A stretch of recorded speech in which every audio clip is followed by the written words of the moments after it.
Video सुरू करायच्या आधी जर तुम्ही हा gruesome केस बघू शकत असाल तरच हे व्हिडिओ पहा. लहान मुलांसाठी हे व्हिडिओ नाहीये. आणि जर काही लोक खूप सॉफ्ट हार्टेड असते त्यांनी सुद्धा हे व्हिडिओ पाहू नका. जर तुम्ही सगळं सहन करू शकत असाल तरच हे व्हिडिओ पुढे पहा किंवा इथूनच व्हिडिओ स्किप करा.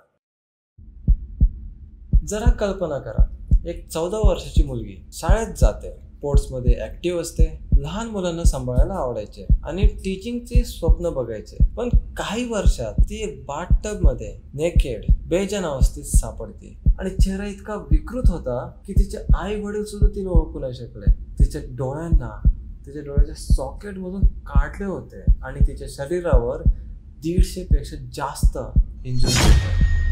तर ही कहाणी आहे केली एनेबेट्सची.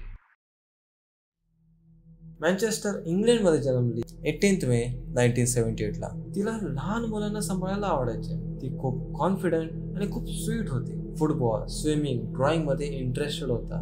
स्वप्न खूप सिंपल होते. तिला एक टीचर बनायचं होतं. आपले आई वडील टॉमी आणि मार्गरेट सोबत ती एक प्रेमाचा नॉर्मल लाईफ जगत होती. तिच्या जीवनात काही डार्कनेस नव्हता जोपर्यंत ती 1993 मध्ये एक माणसाला नाही भेटत. नाव होता जेम्स पॅटरसन स्मिथ.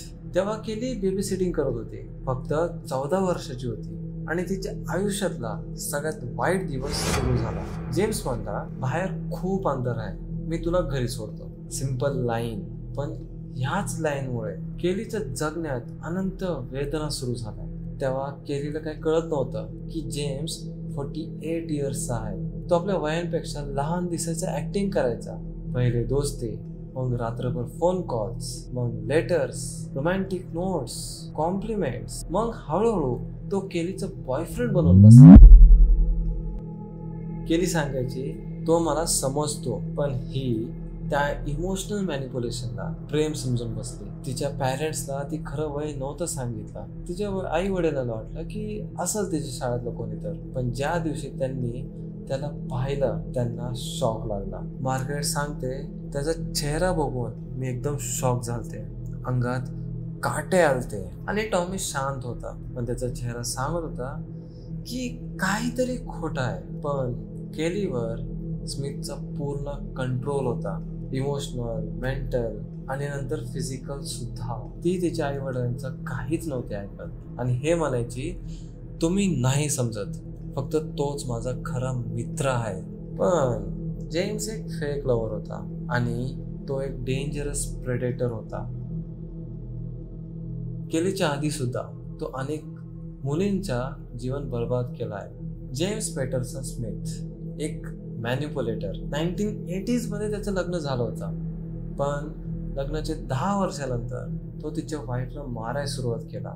कधी बेल्टने, कधी ॲस्ट्रेने, आणि एकदा ते या कारणामुळे मारला कारण तिच्या वाईफने तिला ब्रेकफास्ट लेट दिला. नंतर ती इतका फ्रस्ट्रेट झाली की ती जेम्सला सोडून गेली. त्यानंतर 20 वर्षाच्या टीना मार्टिन सोबत एक रिलेशन झाला.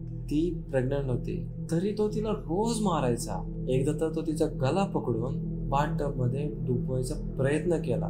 टीना कसं तरी वाचली आणि 1982 मध्ये ती पण त्या घरातून पळाली. पण आता जेम्सचा राग, त्याचं ऑब्सेशन आणि कंट्रोलची भूक वाढत गेली. नेक्स्ट निशाणा होती वेंडी मॉर्टरसेड. फक्त 15 वर्षाची मुलगी.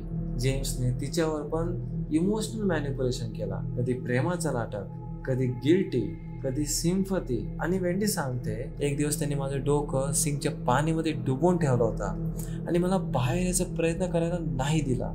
मी फक्त मरायचा वाट बघत होती. तिच्या बोलण्यात भीती होता, हिंमत नव्हती होत, तरी ती कसं तरी वाचून बाहेर पडली होती. एवढं सगळं होऊन सुद्धा कोणी जेम्सचं कंप्लेंट करायची हिंमत नाही केली. जेम्स प्रत्येक मुलींशी वेगळ्या स्टाईलने कंट्रोल एस्टॅब्लिश करायचा, त्याचा पॉवर दाखवायचा आणि नंतर त्यांची ओळख पूर्णपणे मिटवून टाकायचा. आणि मग आली केली.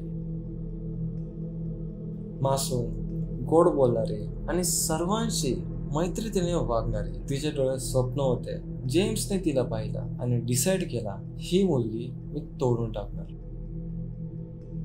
केली जेव्हा 16 वर्षाची झाली ती स्मिथ सोबत मूव इन झाली. मार्गरेटने थांबवायचा प्रयत्न केला, समजायचा प्रयत्न केला आणि रडले सुद्धा, पण केली फक्त एवढंच म्हणायची, मी त्याच्यासोबत खुश आहे. आणि त्यानंतर केली गायबच झाली. बर्थडेला कार्ड्स यायचे केलीच्या नावाने, पण मार्गरेटला कळत होतं की हे केलीचं हँडरायटिंग नाहीये. हे सगळं कार्ड्स जेम्सच लिहित होता केलीच्या नावाने. नंतर एकही कॉल नाही, एकदाही घरी भेट नाही दिली, आणि एकदा केलीचे आई वडील पोलीस स्टेशनकडे कंप्लेंट फाईल करायला गेले, पण पोलीस म्हणले ती आता 16 वर्षाची आहे, आता तिचा हक आहे, ती तिच्या इच्छेने राहू शकते. काही महिने बीतले आणि मार्च 1996 नंतर केली कुठेच दिसले नाही. आणि मग 16 एप्रिल 1996 जेम्स स्मिथ एकदम काम फेसने पोलीस स्टेशनकडे गेला आणि म्हणतो, माझी गर्लफ्रेंड बाथटबमध्ये पडून मेली आहे. मग पोलीस त्याच्या घरात जातात.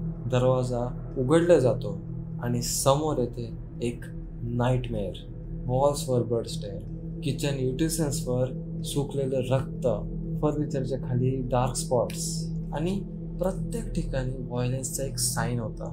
आणि बाथरूममध्ये बाथटबच्या जवळ केलीचा नेकेड डेड बॉडी पडला होता.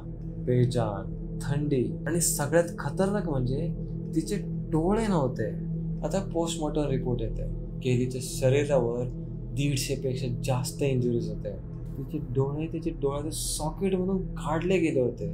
तिच्या तोंडावर अनेक कट्स होते, कान फाडले होते, नाक डिस्फिगर झाले होते, आणि प्रायव्हेट पार्ट्सवर प्रचंड प्रमाणात विद्रूप केला होता. तिचं वजन फक्त आणि फक्त 27 किलोपर्यंत आलता. काही दिवस तिने काहीच खाल्लंही नव्हतं. तिचे हात, तिचे गुडघे क्रश केले गेले होते. तिचा चेहरा ओळखाही येत नव्हता, आणि ती 4 हफ्ते रोज टॉर्चर सहन करत आली होती.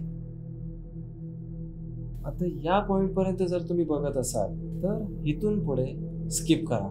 जर तुम्हाला तेवढे ऐकायची हिंमत असेल तर ऐका, कारण इथून पुढं मी ती पूर्ण टॉर्चर एक्सप्लेन करणार आहे.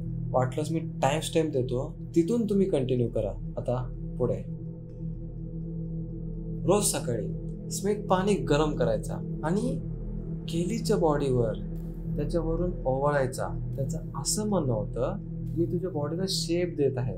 इस्त्री गरम करून तिच्या थाईजवर ठेवायचा.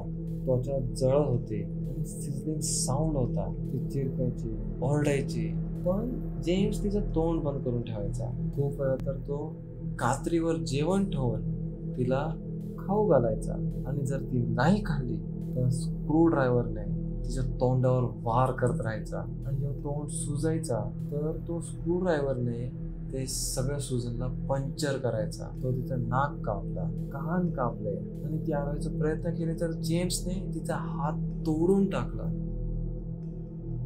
चेहरा आता जिंदा जखम बनून राहिला. आता या पॉइंट पर्यंत तो शांत नव्हता. आता जेम्सने तिचा केस एक एक करून ओढून काढायचा, आणि त्याने एवढं केस काढले होते की तिच्या डोक्यावरचे अर्ध केस नव्हते. आता हे पॉइंट, एक दिवस ना तो तिच्यावर बसला होता आणि त्याने बोटाने डोळ्याच्या सॉकेटमध्ये घुसवले. जेव्हा त्याने नसं फील केलं तर त्याने डोळे खेचून काढले. नंतर कात्रीने डोळ्याचे नसं कापले आणि त्याने बाजूला ठेवले होते. आणि हा माणूस इथं नाही थांबला. आता तो डोळे काढल्यानंतर स्क्रू ड्रायव्हरने डोळ्याच्या मोकळ्या जागेवर वार करत राहिला होता. आणि हे सगळं करताना ती जिवंत होती. आता ती काही बघू शकत नव्हती, ना ती काही बोलू शकत होती, ना तिला काय ऐकू येत होता, आणि ना ती जागेवरून हलू शकत होती. पण तिचा श्वास चालू होती. शेवटच्या श्वासाचा वाट पाहत होती. तर आता 17 एप्रिलला स्मिथने बाथटब भरला, तिला सोबत उचलून घेऊन गेला. आता या माणसाला तरी शांती नव्हती. तो शॉवर हेडने तिच्या डोक्यावर सतत वार करत राहिला. मग तिला पाणीमध्ये बुडवला. आता तिच्या शरीरावर 150 पेक्षा जास्त जखम होते. डोळे नव्हते, तोंड सुजले होते, कान नव्हते, नाक तोडले होते, आणि प्रायव्हेट पार्ट सुद्धा सुजले होते. आणि सगळीकडून पाणी तिच्या शरीरात घुसले. तिचा शेवटचा श्वास होता. आता कोर्ट रूम मध्ये स्मिथ हे सांगतोय की केली मला सांगत होती की मी एवढं सुंदर दिसत आहे तर तू माझ्यासोबत हे सगळ्या गोष्टी करून टाक. पण जजने फक्त 1 तासात त्याला गिल्टी डिसाईड केला. जज म्हणला, तू एक डेंजर आहे स्त्रींसाठी. मी एन्श्युअर करीन की तू परत कोणाला हात नाही लावशील. जजच्या प्रत्येक मेंबरला काउन्सिलिंगची ऑफर केली, कारण त्यांनी जे ऐकलं ते इन्सानियतचे परे होते. मार्गरेट सांगती, लोक म्हणतात तो मॉन्स्टर होता, पण मी सांगते एक जानवर सुद्धा हे गोष्टी नाही करत. आणि टॉमी त्याच्या मुलीला मॉर्चरीमध्ये ओळखला. ती मुलगी जिच्या डोळ्यात स्वप्न होते, जिला फक्त प्रेम पाहिजे होतं. केली एनी बेट्सची कहाणी फक्त एक मर्डर नाहीये, ती एक सिस्टम फेल्युअर आहे. एक चीक आहे जिला दुनियाने इग्नोर केलाय. आज जर तू ऐकत असेल तर लक्षात ठेव, कधीच काही केलीच्या डोळ्यात दुःख दिसला तर एकदा तिचा हेल्प कर. कधी केली चूप बसली तर नक्की विचार, तुला काय होतंय का? रेस्ट इन पीस केली. तर मित्रांनो, मी या केसमध्ये खूप काही गोष्टी सांगितल्या नाहीये, कारण हा केस इतका क्रूसम होता की ते मलाही सहन होत नव्हता. जर तुम्हाला आणखी केस ऐकायचे असेल तर मला कमेंटमध्ये नक्की कळवा.